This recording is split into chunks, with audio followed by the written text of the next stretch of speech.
I opened the Sunday paper and saw my house listed for sale, but I hadn't put it up for sale. The edition was thick with coupons.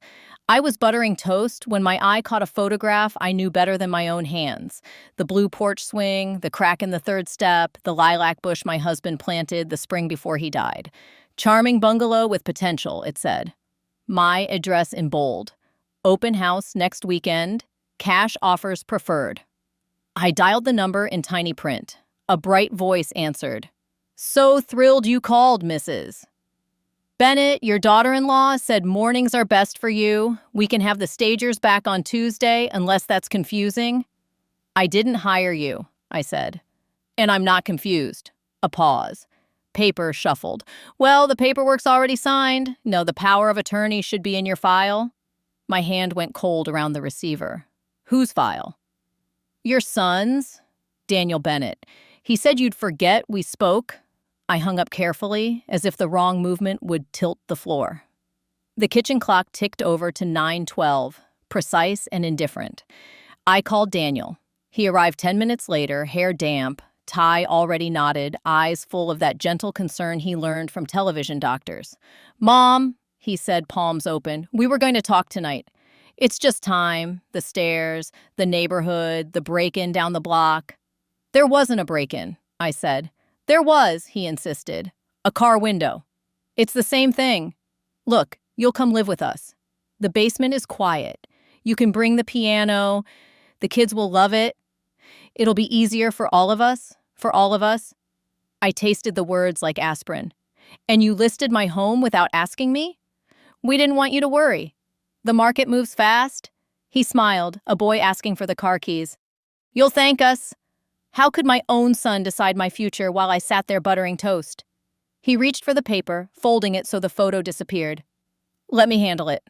I looked at him and saw not a villain, but a man who had learned to mistake control for care. And I saw, just as clearly, the red folder in my dresser. The one with the documents my husband and I prepared when we were still good at planning hard things. I saw the small recorder hidden in the sugar canister, the number of the attorney who answers my calls on the first ring. They think I've slowed down, and maybe I have, in my steps, but not in my mind. "Have some coffee," I said, placing a mug in front of him with steady hands. "Then we'll talk." But to understand how a picture in a newspaper became a battle for my life, I have to go back to the beginning. My husband Frank used to say people don't change. Pressure just shows you their shape. He said it after his second heart attack when we sat on the back steps and watched the evening soak into the lilacs. "Promise me," he said, touching the vein at my wrist, "you'll never let anyone tell you what's best for you unless you asked for their advice." We were good at promises. We wrote them down. That winter, when he first needed oxygen, we built the red folder together. A simple trust, my will, instructions for the house, his letters to Daniel sealed and addressed. "Just in case," he said, "so you never have to argue with paperwork." After he died, the house was too quiet. I kept busy in the way widows do, organizing spice jars, relabeling old boxes, polishing memories until they shine. Daniel came more often then. He took me to dinner. He fixed the screen door. He smiled and asked if I ever felt overwhelmed. I didn't. Not in the way he meant, but I learned to accept his casseroles. His wife, Allison, came with him a few Sundays, standing in my kitchen like a health inspector, noting the rugs, the step stool, the pill organizer. She has a way of softening her voice that makes you feel you've disappointed her by being alive. The first time she used the word confused, she was holding my car keys. "It's just that you didn't remember where you put them," she said. "It's normal at your age." "I put them in the basket," I said. "You move the basket when you wipe the counter." "See?" she smiled. "Systems are failing." "What systems, exactly?" "I taught children to read for 32 years. I know where I put things. But it takes energy to argue with someone who arrives already convinced, so I let the comment float away like a moth. Spring came, and with it, a sense that someone had started quietly rearranging my life. A new bank card arrived with my name spelled wrong, my utility bill toggled to electronic without me clicking anything. The doctor's office called to confirm a memory assessment I hadn't scheduled. small things that made you look around the room for the person holding the other end of the string. Then the Sunday newspaper. After Daniel left, I took the red folder to the kitchen table and smoothed the papers with my palm. My trust put the house into the Bennett Family Trust, with me as trustee and my attorney, Mrs. Howard, as successor. We used to teach together before she went to law school. Her handwriting, old teacher neat, looked back at me from the margins. Durable means you decide how long your decisions last.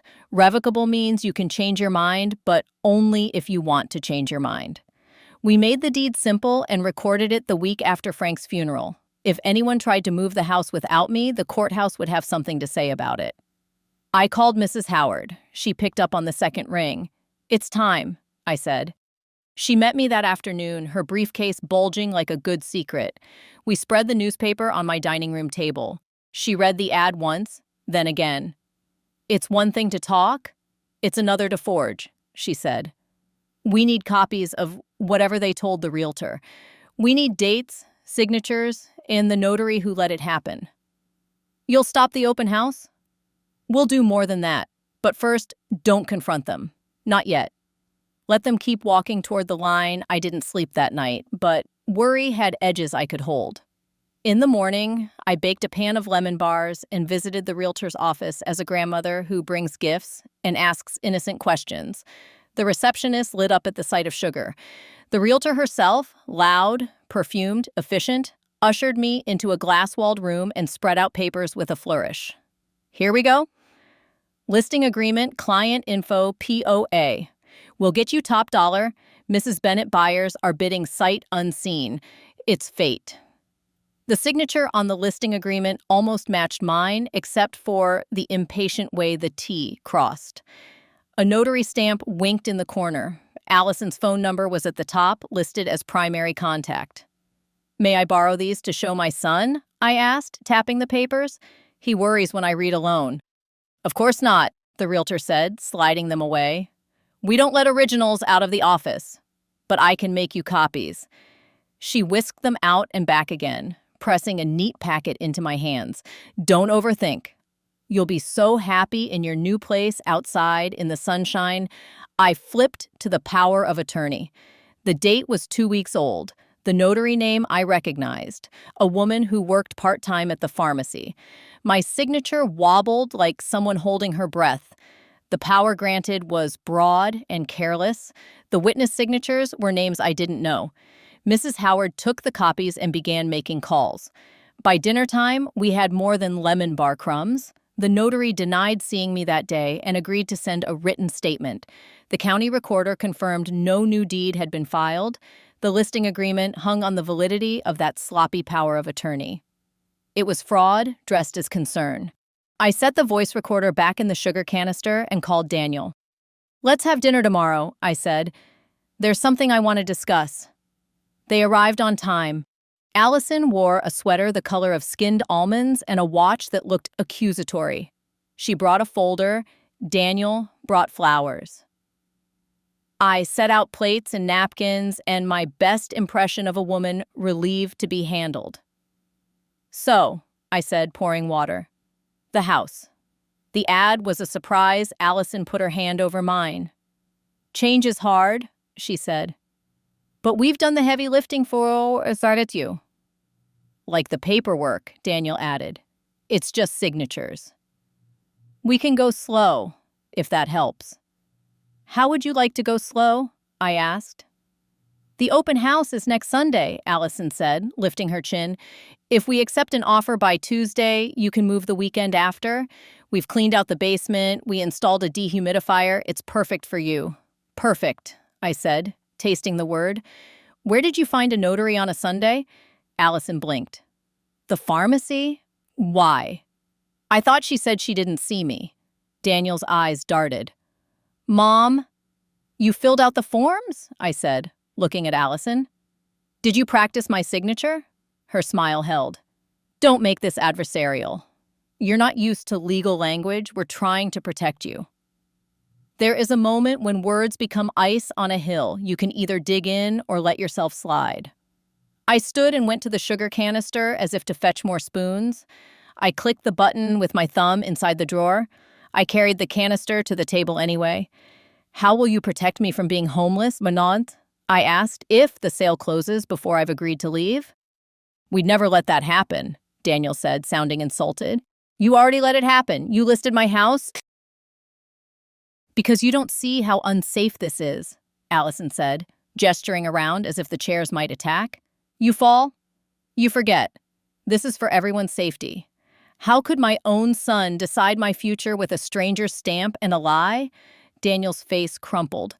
Mom, don't say it like that. How should I say it? He reached for my hand. I thought you'd be relieved? I pulled my hand away. I'm relieved I know exactly what you've done. For a second, no one breathed. Then I stood and smiled the way women do when they've already decided. Let's have dessert. They left without finishing their slices. The recorder had caught it all. Allison promising timelines like a project manager, Daniel explaining how the basement would fit my piano if we disassembled it, both of them talking over me as if my chair were empty. Mrs. Howard listened the next day, expression unreadable. We'll use this, but quietly she said. I've drafted a cease and desist for the realtor. We'll request immediate withdrawal of the listing based on fraud. If they resist, we go to the board. Meanwhile, I want you to go about your week exactly as you always do. If they believe the sale is on track, they'll get careless. What about the open house? I asked. We'll be there, she said. And we won't be alone. The days inched forward, ordinary and not. I went to choir practice, I watered the lilacs, I made a casserole for my neighbor Helen, who had sprained her wrist, and asked her to keep an eye out Sunday. I phoned the bank and put alerts on my accounts. I walked through every room, making a list of what I would take if I had to leave in a hurry. The piano, Frank's letters, the quilt my mother stitched the winter I was born. A house is wood and wires. A home is the things you can carry in a pillowcase when you have to run. On Friday, the realtor called, bright as ever. We have 3 buyers who want to see it before the open house, she chirped. Don't worry, I'll handle everything. Who told you to proceed? I asked. Your family. We have authority, not the authority that matters. On Saturday morning, a courier dropped a thick envelope from Mrs. Howard, certified letters, stamped and stapled, copies of the trust and deed, a formal notice to withdraw the listing, a demand that all marketing be taken down by noon. At the bottom, a paragraph in plain English. Any further action will be considered willful fraud. At noon, the ad was still online. Some people only hear a knock if the door comes off its hinges, Mrs. Howard said when I called. See you in the morning? I woke before dawn Sunday and made coffee by the light above the sink. I wore my church dress and the brooch Frank gave me on our 30th anniversary. I tucked the recorder into my purse. I opened the front door to air out the house and let the day know it could come in. At 9, the realtor stagers arrived with a van as if they were setting up for someone's wedding. A woman with a clipboard stepped into my living room and stopped. Oh, she said. You're here? I am, I said. And so is my lawyer. Mrs. Howard emerged from the hallway where she'd been quietly reviewing the labels on my file boxes. Behind her came a man in a blue blazer with a badge on a lanyard, the title company's fraud investigator, and my neighbor Helen, sturdy as a fence post, carrying her phone like a weapon. This property is held in trust, Mrs. Howard said, handing the clipboard woman a notice. The trustee does not consent to a listing, sale, or showings. Remove all signage and marketing immediately. The clipboard woman read, lips moving. You can't call it fraud, she said weakly. We have a power of attorney. You have a piece of paper with my client's name written by someone who's never seen her write, Mrs. Howard said. The notary you used has already disclaimed the stamp. If you proceed, I will call the board and the police. The stagers retreated like a tide. The realtor arrived 10 minutes later, lipstick fierce, voice firmer than before. She tried charm, then impatience, then the threat of a lawsuit for interference. Please, she said finally, almost pleading. This is a good offer. Your family will be grateful. You'll be grateful. I could hear footsteps on the porch. Daniel and Allison entered on a gust of air, surprised to find a room already full of consequences. What are you doing? Daniel asked, his voice breaking. "Mom, why are you making this so hard?" "I'm not," I said. "I'm making it true." Allison squared her shoulders. "You're being manipulated," she said to me, nodding at Mrs. Howard. "We tried to be gentle. Now you're making us look like we're taking advantage of you." "You are?" I said, "and I have the conversation to prove it." I set my purse on the table and took out the recorder.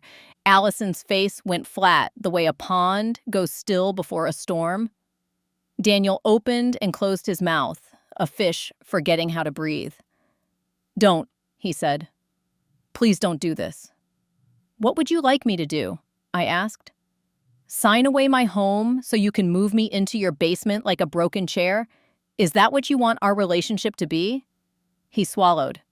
"I want you safe." "I am safe." I gestured at the lilac bush outside the window. "I am safer here than I will ever be with people who talk about me instead of to me." The investigator stepped forward, calm as a librarian. "Miss Bennett, if you're comfortable, I'd like to record you stating that you do not authorize a sale." "Gladly," I said, and stared into the lens they set on my coffee table.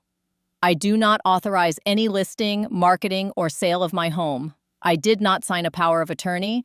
I am the trustee of the Bennett Family Trust, which holds title to this property. Anyone who tells you otherwise is not speaking for me." The realtor deflated. "We'll withdraw," she said to Mrs. Howard, voice small. "It might take a few hours to remove the online ad." "Do it now," Mrs. Howard said. "I'm calling the board." The stagers began to pack up. They were almost gone when a couple in matching windbreakers stepped onto the porch holding a flyer. "We're early," the man said, cheerful, peering inside. "Is this the bungalow on Ash?" "Not today," Helen said, stepping into the doorway. "Not ever." The immediate fire was out, but ash still floated in the air. The title investigator took copies of everything. Mrs. Howard filed a complaint with the licensing board before lunch and emailed me the confirmation number.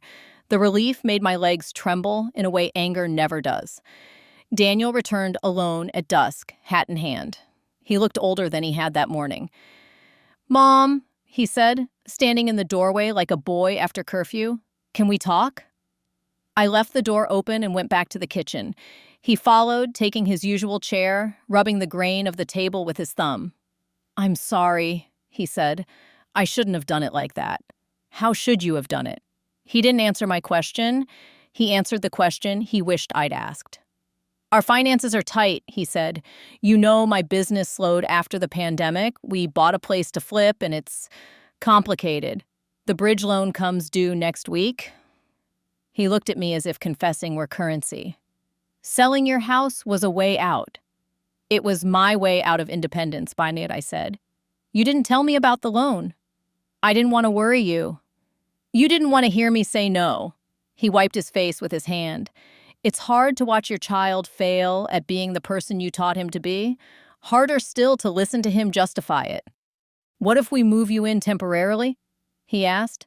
"Just until we figure it out. We'll cancel the listing. Just help me a little."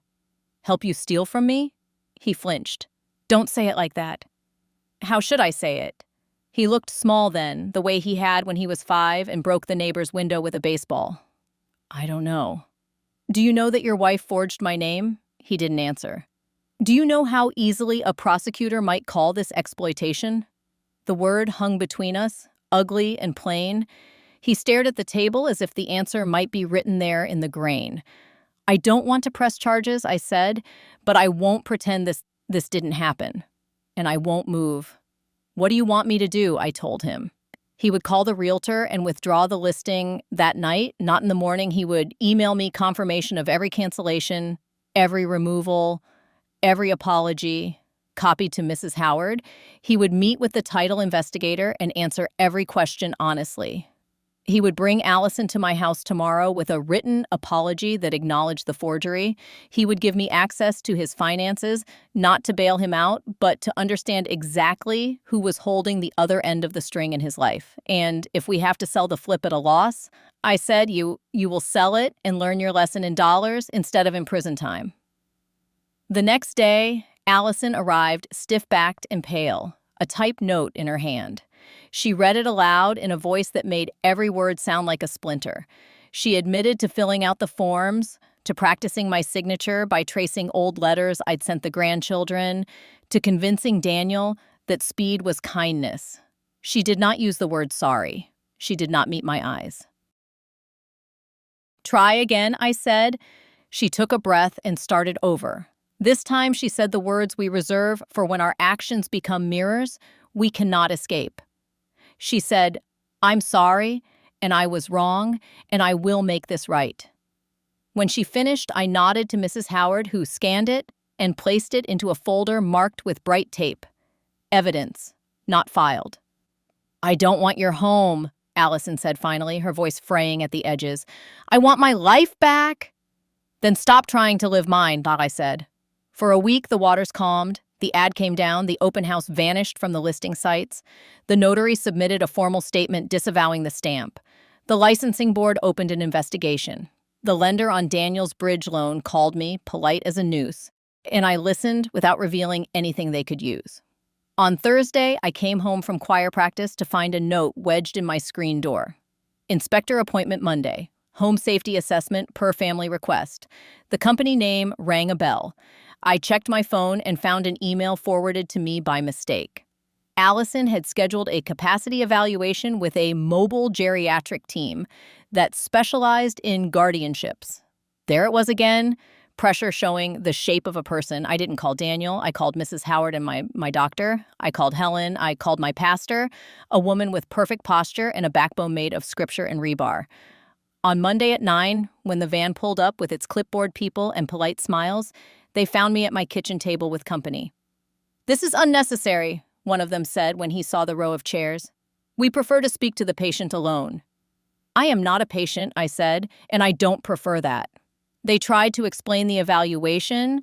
They tried to reassure me that many people my age found the process liberating. They used words like capacity and functional and best interest and temporary guardianship. Then my doctor cleared her throat and explained the words back to them in smaller pieces. She had treated me for 15 years. She looked them in the eye and said the word capacity as if it meant exactly what it does. My pastor folded her hands and asked them to define dignity. Helen sat next to me and cleaned her glasses very slowly. Daniel arrived halfway through, called by Allison, I suppose, and stopped in the doorway when he saw my committee. His face ran through shame, relief, and something like awe. The evaluators asked me questions. I answered them without rushing. I explained my medications, my bank, my gas shutoff, the layout of the breaker box. I told them my birth date, the date my husband died, the names of all my grandchildren. I told them who the president was and how much milk was in my fridge. I told them the routes I prefer to drive to avoid the left turn on Maple that scares me. I told them the recipe for the lemon bars they were eating. They tried a test that asked me to count backward by sevens. I smiled and did it by nines just to be difficult. When they left, they shook my hand. "We'll note no concerns," the lead said. "We apologize for the intrusion." "It wasn't your fault," I said. "You were invited without my consent." Daniel sat for a long time after they were gone. "I didn't know she scheduled that," he said. "I thought we were done." "We are not done," I said. We are just getting to the part where the consequences catch up." He nodded. "What do I do?" "You get a job that pays money instead of IOUs. You sell the flip even if you lose your shirt. You put your children first. You do not speak for me ever again, not to a realtor, not to a lender, not to a doctor. You earn back the right to be in this kitchen." He looked at the counter where Frank used to roll out pie crust and cried without making a sound. Summer pressed in. The lilacs browned and the hydrangeas took their place. I learned new routes around the left turn on Maple. The licensing board called with questions for me and for the realtor, who had stopped answering Allison's texts and began answering to her broker instead. The title investigator sent me a copy of his report, words bolded like warning labels.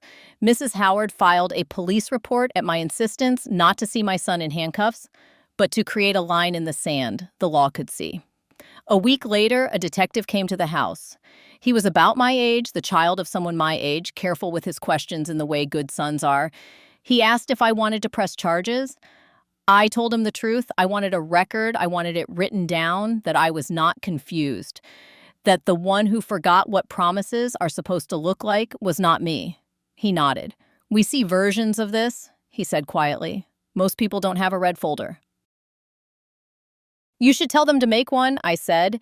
Daniel sold the flip at a loss. He took a job with a salary and hated it for a while, then less. He started therapy on Wednesdays and took his son to Little League on Saturdays. Allison went silent for a month, then sent me a photo of my granddaughter learning to tie her shoes. Slowly, indignation turned down to a simmer and concern returned as something separate from control. When the letter from the licensing board arrived in September, it used the word sanction in a way that made the realtor's broker very unhappy. Allison's name did not appear in the letter, but I knew its weight found her anyway. The notary lost her side job at the pharmacy, which made me sad for her, even as I understood consequences don't ask if you can afford them. The title investigator sent me a final note that said closed. Mrs. Howard sent me a bill. I paid it gladly. One evening, as the heat broke and the porch swing made its small music, Daniel came over alone. He stood under the porch light like a boy coming home late, hands in his pockets, eyes on the step with the crack. "I fixed it," he said without looking up. "The step." "Leave it," I said. "I like to know where the crack is." He sat on the swing. We listened to crickets perform their faithful concert. Finally, he spoke. "I read Dad's letter," he said. I had forgotten the letter Frank wrote to be opened only if Daniel ever tried to rush me. Not forgotten, exactly. Set it on a high shelf in my mind. "What did it say?" He laughed once, the small, bitter sound of a man cutting away pride. "He told me to stop gambling with people. He told me if I ever found myself using the word just about a decision that affected you, I should stop and imagine how I'd feel if someone did it to me. He told me to come sit on this porch and ask you what you wanted. What do you want, Mom?" "To be asked," I said, "even if you think you know the answer." He nodded, and for the first time in months, I believed he might understand that love is not the same as control. He reached into his pocket and took out a key. "I made copies for the realtors," he said, placing it in my palm. "I didn't know what else to do except bring this back first." I closed my fingers around the key, the cool bite of its teeth familiar as a prayer. "Thank you," I said.